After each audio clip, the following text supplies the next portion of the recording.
நம்ம சிந்தனை செல்வன் ஐயா நேரா வந்தாரு. மனசுக்குள்ளுக்க பூரிப்பு அப்படியே இருக்கு. அதாவது நெடுங்காலமா சேரி காலனி அது இதுன்னு சொல்லி எல்லாரையும் ஒரு மாதிரி மனசுக்குள்ள புழுங்க வச்சுக்கிட்டு இருந்தாங்கல்ல, அந்த விஷயம் நல்லா இல்லைங்க அப்படின்னு முதல்வர் சொன்னா சடக்குன்னு இனிமே அந்த பதமே அந்த வார்த்தையே இருக்காதுன்னு தூக்கி விட்டார்லா. சந்தோஷமா இருக்குன்னு சொல்லியிருக்காரு.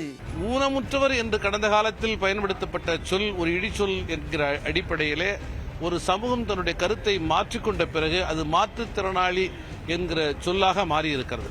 இது வெறும் ஒரு குறியீடு மாத்திரமல்ல, அதன் கருத்து நிலையில் ஏற்பட்டிருக்கிற ஒரு மகத்தான மாற்றத்தை இந்த சொற்கள் புலப்படுத்துகின்றன.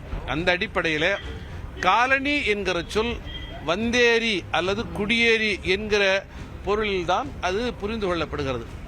இந்த மண்ணின் ஆதிக்குடிகளை பூர்வீக குடிகளை அவர்கள் குடியிருக்கிற பகுதியை காலனி என்று சொல்லி இழிவுபடுத்துவதை மாண்புமிகு தமிழக முதல்வருடைய கவனத்திற்கு இருமுறை கொண்டு சென்றோம்.